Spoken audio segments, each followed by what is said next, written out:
지난주에 우리가 구약 성경의 핵심 주제에 관해서 말씀을 드렸습니다. 그래서 제사장, 왕, 선지자를 통해서 여러 부분 여러 모양으로 누구를 증거한 것입니까?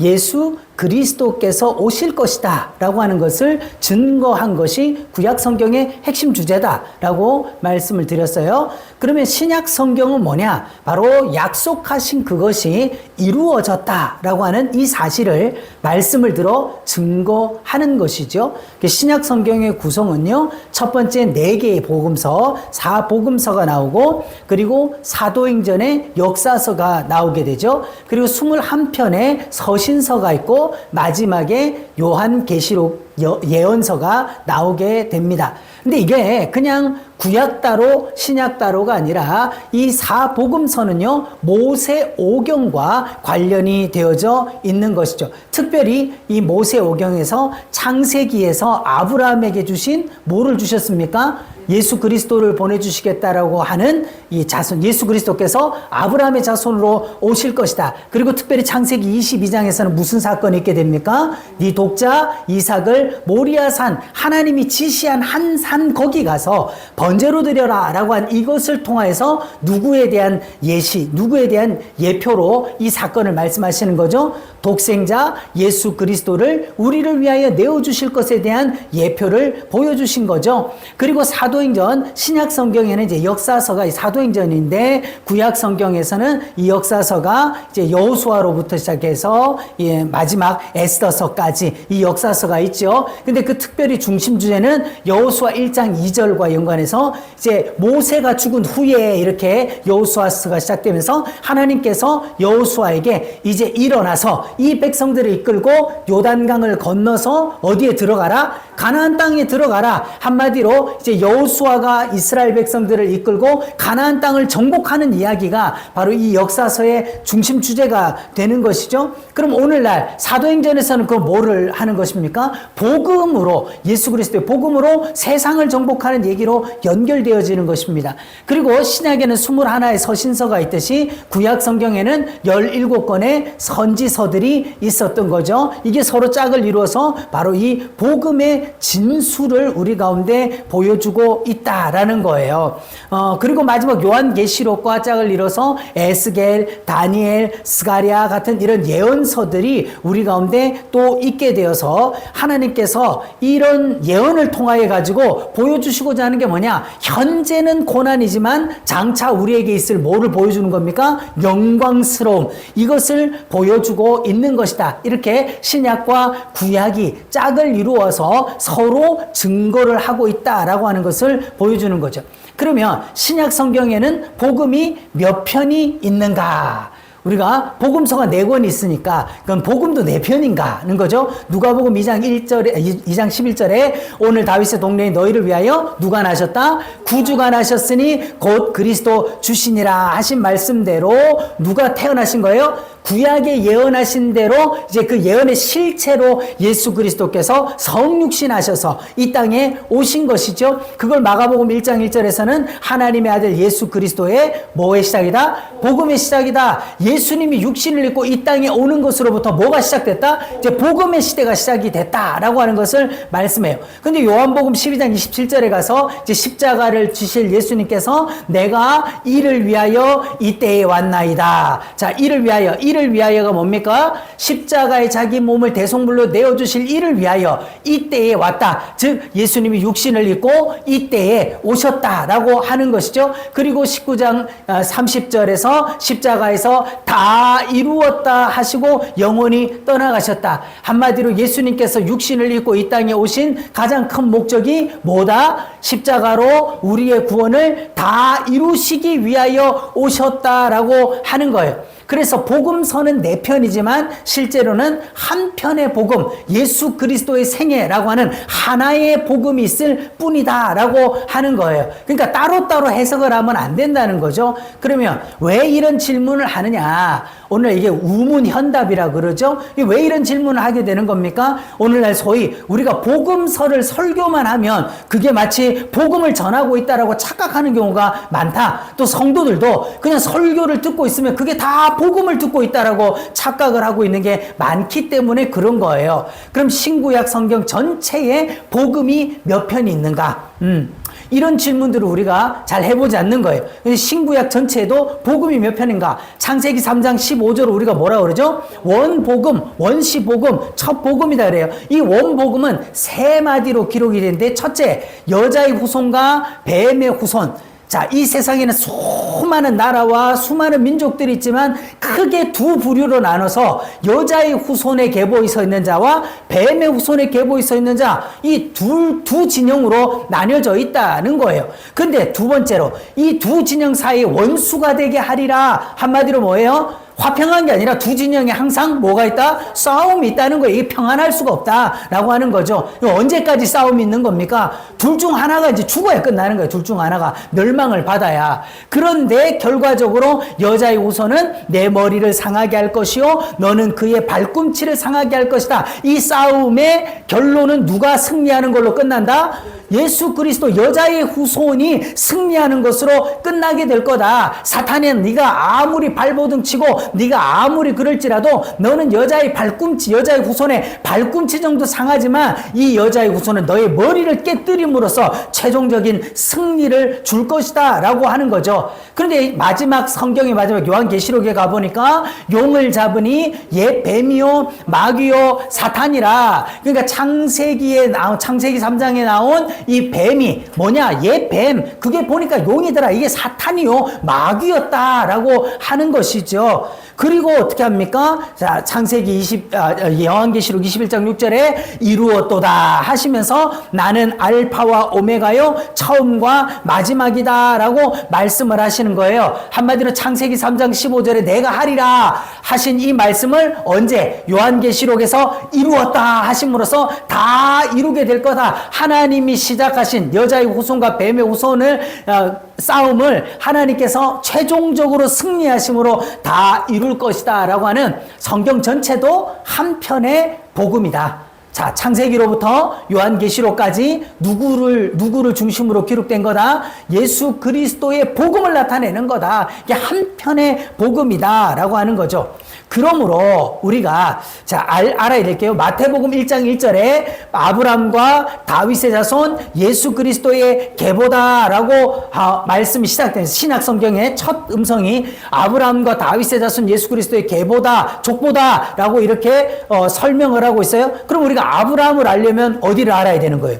창세기를 알아야 되잖아요. 그 다음에 다윗의 자손으로 예수님이 오실 것이다. 그러면 뭘 알아야 됩니까? 사무엘 하의 다윗의 인생, 그리고 더 나가면 11개 나와 있는 이스라엘 왕들에 대한 족보들, 이 예언들에 대해서 그 계시들을 다 알아야 된다는 거예요. 그리고 마태복음 20장 28절에 자기 목숨을 많은 사람의 뭐로 주려 하십니다? 대속물로 주려 하십니다. 한마디로 이 대속물이라는 걸 알려면 또 뭘 알아야 되는 겁니까? 네, 레위기를 알아야 되는 거죠. 레위기를 알아야만 이 속죄 제물이 되시는 것들에 대해서 알 수가 있게 되는 겁니다. 모세 오경을 알고 레위기를 알아야만 이해가 되는 것이죠. 그리고 마태복음 4장에서는요 내가 만일 하나님의 아들이어든 명하여 이 돌들로 뭐가 되게 하라? 똑덩이가 되게 해서 어떻게 하라고요? 먹어라 이러는 거예요. 먹어라. 쉽게 얘기하면 뭐예요? 창세기 3장에서도 뱀이 첫사람을 유혹할 때 뭐 합니까? 이 딱 먹어라. 먹는 문제였다는 거죠. 그래서 한마디로 말해서 어떻게 되는 거예요? 이 첫 시험이 먹는 것에 대한 시험으로 나왔어요. 예수님은 40일 동안 광야에서 금식하시고 줄이신 가운데서도 이 사탄의 모든 유혹을 넉넉히 이기셨다라고 하는 것을 우리가 알 수가 있는 것이죠. 그러니까 한마디로 말해서 우리가 신약에 나와 있는 예수 그리스도의 행하신 모든 일들을 이해를 하려면 뭐부터 알아야 된다? 구약 성경의 약속들을 우리가 이해를 하고 있어야 된다는 거예요. 예를 들어서 로마서 1장 1절에서 5절 말씀을 우리가 설교를 한다고 한다면 그냥 이 부분만 알아서 되는 게 아니라 로마서 전체를 먼저 이해를 하고 이 부분을 얘기를 해야 되는 거죠. 그 로마서는 신약 성경을 알아야만 되는 거죠. 근데 이 신약 성경은요, 신약 성경을 또 우리가 이해를 하려면 뭐를 알아야 된다? 구약 성경 알아야 되는 거예요. 이게 단편적 지식으로 되는 것이 아니다 된다라고 하는 거예요. 그럼 특별히 뭐 신약 성경을 알고 구약 성경을 알고 뭐 로마서 전체를 알고 하는 그 전체가 뭐냐? 우리가 그것을 성경 전체를 보는 눈으로 구속사라고 하는 거예요. 창세기 3장 15절에 내가 하리라 라고 시작하신 이것이 어떻게 요한계시록 21장 6절에 가서 이루었도다 라고 완성이 되는 거죠. 이게 이제 구속사의 계보예요. 그럼 우리가 어떤 본문이든 로마서를 하던 구약의 아가서를 하던 뭐 예레미야를 하던 어떤 본문을 정해서 우리가 그 설교를 전하고 듣게 될 때 어떤 관점으로요? 내가 하리라 하신 것을 하나님이 어떻게 이루셨느냐라고 하는 이 줄기 속에서 이 본문이 해석되어져서 구속사적 관점으로 우리가 이걸 말해주지 않으면 성경이 연결이 안 된다라고 하는 것을 우리가 알아야 되는 거예요. 그러니까 누가복음 15장 50절 읽어봅시다. 나는 받을 세례가 있으니 그것이 이루어지기까지 나의 답답함이 어떠하겠느냐. 참 이 복음을 전할 때 전하는 사람이나 듣는 사람이나 이것을 이해하지 못하고 깨닫지 못하면 하나님의 말씀 즉 성경을 읽으면서도 얼마나 이게 답답한지 몰라요. 얼마나 이게 답답합니다. 자, 이게 뭘까요? 이게 뭐예요? 휴대폰이죠. 휴대폰이 이렇게 딱 뚜껑을 열어보면 참 많은 부품들로 되어 있는데 이 중에 하나, 요런 선을 하나 끊어버렸다. 이런 부품 하나 뽑아버렸다. 그러면 어떻게 되는 거예요? 목통 되는 거죠, 목통. 자, 이게 뭡니까, 그러면? 이게 발전기예요. 발전기를 이제 푹 돌리면 여기서 전기가 막 나옵니다. 이게 신기하다. 어디서부터 전기가 나오나 그래가지고 요를 하나씩 다 분해를 해가지고 다 뜯어버렸어. 했더니 고철덩어리가 돼버린 거예요. 한마디로 말해서 말씀도 어느 한 부분을 끊어놔 버리면 그게 먹통이 된다 이 말이에요. 그리고 이런 것들도 하나의 통짜를 통해서 연결되고 이어져서 전기가 나오듯이 이걸 분해해 버리면 먹통이 되고 고철덩어리 되듯이 성경도 분해를 해버리면 이게 뭘 말하고 있는지 그 속에서 정말 뿜어져 나오는 예수 그리스도의 생명력을 우리가 알 수가 없게 된다는 거예요. 그래서 갈라디아서 5장 4절에 율법 안에서 의롭다함을 얻으려는 너희는 그리스도에게서 끊어지고 은혜에서 떨어진 자다. 한마디로 말해서 이 율법 안에서 의롭다는 게 뭡니까? 교훈이나 인문학이나 철학이나 심리학이나 이런 것들을 통해 가지고 뭔가 내가 의로움을 얻어보겠다고 자기의 어떤 절제나 어떤 그런 것들을 수행이나 고행 통해 가지고 내가 뭔가 의로워져 보겠다고 하는 사람은 그리스도에게서 어떻게 됐다? 끊어진 거다. 복음에서 끊어졌다. 그리고 은혜에서부터 떨어졌다. 마치 휴대폰에서 선을 끊어버리고 이 발전기의 부품들을 다 해체를 해놔가지고 아무것도 작동이 안 하는 것과 같다라고 하는 것이죠. 그래서 그러면 복음서를 기록한 두 가지 목적, 복음서를 기록한 목적은 두 가지인데 이 두 가지를 증언하기 위해서요. 첫 번째 마태복음 16장 15절에 이르시되 너희는 나를 누구라 하느냐 하는 이거예요. 첫 번째 복음서를 통해서 증거하고자 하는 게 뭡니까? 예수님이 누구신가라고 하는 거예요. 이 예수님이 누구신가라고 하는 거를 공통되게 이제 증거를 하는 겁니다. 그러면 두 번째는 뭐냐? 마태복음 16장 21절에 많은 고난을 받고 죽임을 당하고 제3일에 살아나야 할 것을 제자들에게 비로소 나타내시니 그러면 그 예수님이 우리에게 해주신 것이 뭐냐? 고난을 받고 십자가에서 죽으시고 부활하실 것 이것을 통하여서 이걸 증거하려고 했다는 거예요. 예수님이 누구신가? 그리고 우리를 위해서 무엇을 해주셨는가? 이 두 가지 주제에 확고해야 된다는 겁니다. 그리고 요한복음 20장 31절에 이것을 기록함은 첫째, 예수 그리스도께서 하나님의 아들 그리스도이심을 믿게 하려 함이요. 자, 복음서 요한복음을 기록했는데 첫째, 예수께서 하나님의 아들 그리스도다. 요거 믿게 하려고 했다. 그 다음에 두 번째는요, 또 너희로 믿고 그 이름을 힘입어 생명을 얻게 하려 함이라. 이 생명을 얻게 하려면 뭐가 있어야 되는 겁니까? 예수님이 대속의 사역이 있어야만 우리에게 생명을 이 복음을 통하여 가지고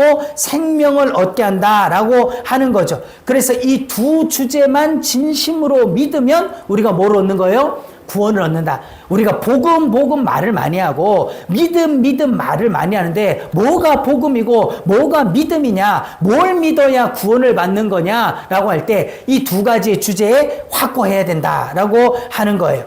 자, 요한복음 6장 9절을 보면 보리떡 5개 물고기 2마리로 5병이의 기적을 일으켰어요. 이 설교 중요하죠. 우리가 오병이어도 중요합니다. 그런데 이것을 행해 주신 이것을 무엇을 위해서 행하여 주셨느냐, 이걸 잊어버리면 안 된다는 거죠. 바로 그 뒤에 27절에 썩을 양식을 위하여 일하지 말고 영생하도록 있는 양식을 위하여 하라. 이 양식은 누가 준다? 인자가 너에게 준다. 쉽게 말하면 오병이어의 기적을 일으키는 것, 기적 그 자체가 목적이 아니라 이분이 누구시냐 이 말이에요. 이 오병이어의 기적을 일으킨 이분이 누구냐, 이걸 나타내기 위해서 이 기적들이 있다라고 하는 거죠. 그리고 요한복음 11장 43절에 죽은 나사로를 살려내십니다. 정말 은혜되고 정말 놀라운 사건인 거죠. 이건 중요한 거예요. 그런데 이게 목적, 나사로가 살았지만 또 나사로가 지금까지 살아있다? 아니죠. 나사로는 그때 살았지만 또 죽었어요. 또 죽고 지금 없어. 그런데 예수님께서 이 죽은 나사로를 살려주시는 걸 통해서 뭘 말하느냐? 나는 부활이요 생명이니 나를 믿는 자는 죽어도 살겠고, 한마디로 말해서 뭘 주시겠다는 것입니까? 부활과 영생에 대한 걸 얘기해 주시려고 그분이 바로 이걸 위해서 해주셨다. 그 예수님께서도요, 이 오병이어를 통하여서 보여주신 이 예표는 뭐를 주시기 위한 겁니까? 자기의 살과 자기의 피를 주어서 바로 영생과 부활을 주시려고 하는 이거, 우리는 여기만 머문다는 거예요. 기적.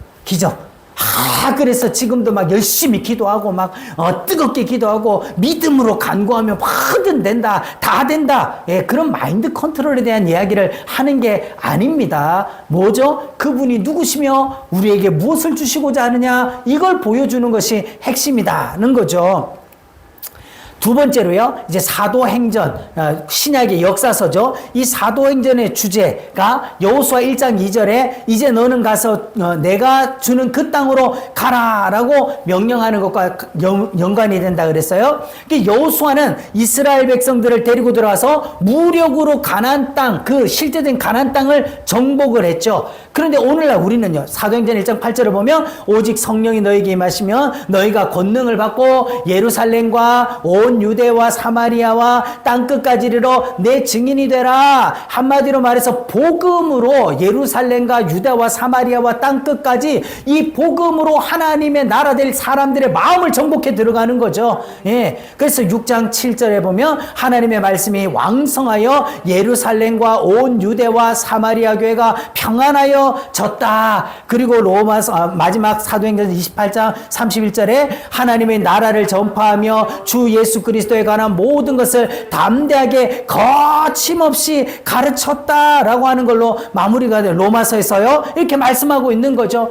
로마에 하나님의 나라가 전파됐다. 한마디로 말해서 이 여호수아는 예표의 인물로서 하나님의 약속의 땅을 무력으로 정복해 들어가는 걸 통해서 하나님의 나라가 어떻게 우리 가운데 임할 것인가라고 하는 것을 보여줬다면, 이제 성령이 임하신 이후에 우리들은 복음을 가지고 온 세상을 정복해 나가는 주의 군사들이다라고 하는 걸 말해주고 있다는 거예요. 세 번째로 그러면 이제 서신서들이 21권의 서신서가 나오죠. 근데 그 서신서들은 크게 네 가지 주제가 있어요. 첫 번째, 로마서 1장 15절에 로마에 있는 너희들에게 뭐를 전하기를 원한다? 복음 전하기를 원한다. 로마에 있는 너희, 한마디로 말해서 로마 사람들도 이미 예수님 믿은 사람들이에요. 이미 있는 사람들인데 그들에게 다시 뭐를 전하기를 원한다? 복음이 전해져야 된다. 자, 오늘날 이게 우리에게 있어서 참 귀한 교훈을 주는 거죠. 나 교회 다니고 있고 세례받았고 나 직분 있고 내가 신앙생활한 지 20년 넘었는데 내가 무슨 다시 복음을 들어야 되냐, 내가 무슨 아직도 부족한 게 있겠냐, 우리 다 안다, 다 배웠다, 충분하다, 이럴 사람이 있느냐는 것이죠. 사실 이 복음은요, 믿는 자에게 먼저 더 전해져야 될 필요성이 있는 거예요. 두 번째로 베드로전서 5장 10절에 잠깐 고난을 당한 너희를 친히 온전하게 하며 굳건하게 하시며 강하게 하시며 털을 견고하게 하신다. 왜 이미 복음을 들었는데 그들에게 왜 다시 복음을 전해주려고 하냐? 복음의 핵심이 뭔가를 전해주려고 했던 바울의 마음, 그게 뭐였냐면은 지금 고난을 당하고 있어요. 이 땅에 살면서 우리는 여전히 고난 가운데 있어요. 그런데 이 복음을 들어서 우리의 믿음의 뿌리가 온전해지고 굳건해지고 터가 굳건하여져서 성숙한, 완전 견고하게 된다라고 한다는 건 성숙한 그리스도인으로 자라게 하는 양분이 된다는 거죠. 그냥 교회 열심히 다닌다고 되는 게 아니에요. 교회 20년, 30년 다녔다고 그 사람이 성숙한 그리스도인이 아니라 뭐를 만나야 된다? 복음을 만나서 그 뿌리와 그 터가 견고해지고 깊어져야 그 사람이 하나님을 닮아가는 사람으로 성숙해질 수 있다는 거예요. 그래서 로마서 12장 1절에 그러므로 너희 몸을 하나님이 기뻐하시는 뭐가 된다? 거룩한 산 제물로 드려라. 이 말은 우리가 막 열심을 내가지고 교회 안에서 충성 봉사하라 이 얘기가 아니라 뭐 복음을 받고 그 은혜가 충만해진 사람은 당연히 어떤 사람이 된다? 주를 섬기는 자기 몸을 하나님 앞에 거룩한 산제물로 성화의 삶을 살고 헌신의 삶을 사는 것이 자연적으로 우러나서 할 수밖에 없게 된다는 거예요. 근데 오늘날은 뭐를 많이 강조하는 겁니까? 열심히 해라. 열심히 하면 네가 복음 받고 구원 받고 네가 믿음이 좋은 걸 증명하는 거다. 열심히 하는 걸 통해 가지고 너의 믿음을 증명하라고 자꾸 이야기를 합니다. 아니요. 우리 믿는 것이 먼저예요. 그죠? 복음을 듣는 게 먼저예요.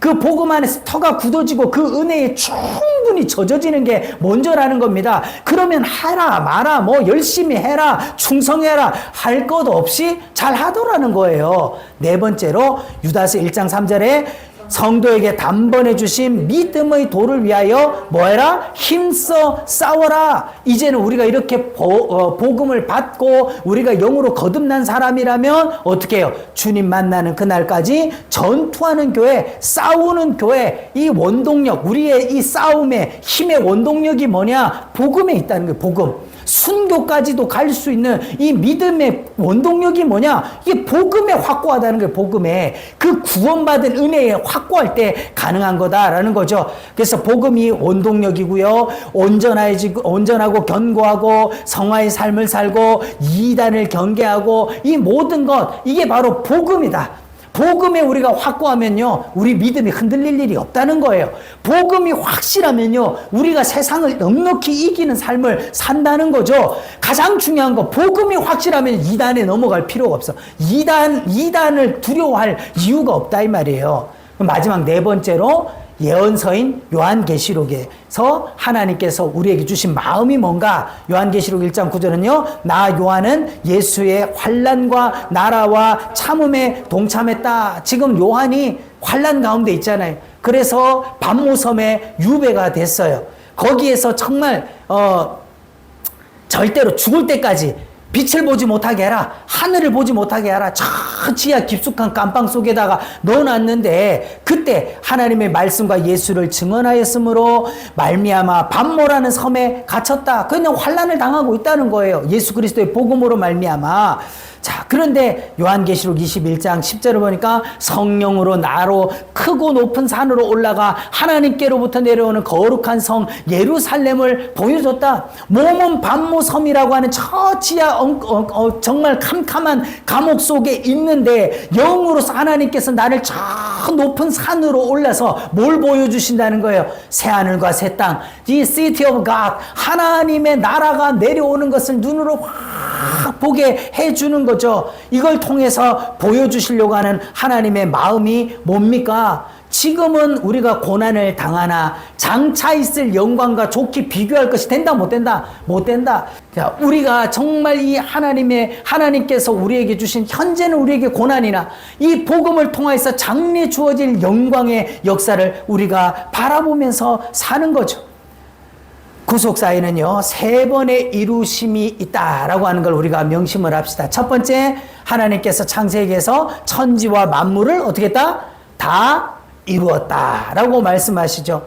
그리고 나서 그런데 이 다 이루어졌던 것이 뭐로 말미암아 파괴된 겁니까? 죄로 말미암아 파괴됐어요. 그런데 예수 그리스도께서 십자가에서 다 이루었다 하심으로 이 죄의 모든 것들을 해결을 하셨죠. 그리고 마지막 세 번째는 어떻게 합니까? 예수님이 재림하심으로 이루었다. 나는 알파와 오메가요 처음과 마지막이라 라고 말씀을 하십니다. 예수님께서 십자가는 지셨는데 부활을 못했다. 아니면 부활 승천하셨는데 재림을 안 하신다. 그럼 어떻게 합니까? 어떻게 되는 거예요? 알파는 되셨는데 오메가가 안 되는 거예요. 시작은 했는데 마지막이 안 되는 거죠. 내가 그런데 속히 오리니 나는 알파와 오메가 처음과 마지막 시작과 마침이니라. 한마디로 말해서 말씀대로 모든 것을 이루어 오신 그 하나님께서 다시 오셔서 마지막에 완성하시겠다. 이것이 거짓말이 될 리가 없다. 이 약속은 반드시 이루어지고야 만다라는 것을 우리는 확고할 수가 있는 거죠.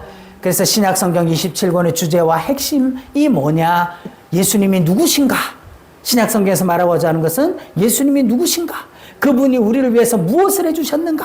그리고 그 복음을 통해서 지금 무슨 일이 성령님께서 우리를 통해서 무엇을 하고 계신가? 그리고 마지막 주님 다시 오실 때 무엇을 완성하시는가? 라고 하는 것을 정확하게 보여주고 있는 거예요. 근데 그 모든 신약의 증거들은 어디에서부터 오는 거죠? 구약의 약속에서부터 오는 거예요. 우리가 구약을 모르면 신약을 모르는 거고, 신약을 모르면 그리스도를 모르는 게 되는 거예요. 우리가 참으로 이 성경의 중심 주제, 구속사의 이 맥을 놓치지 말고 성경을 읽든지 묵상하든지 연구를 하든지 무엇을 하든지 예수 그리스도를 만나는 은혜가 있기를 예수님의 이름으로 축복합니다. 기도하겠습니다.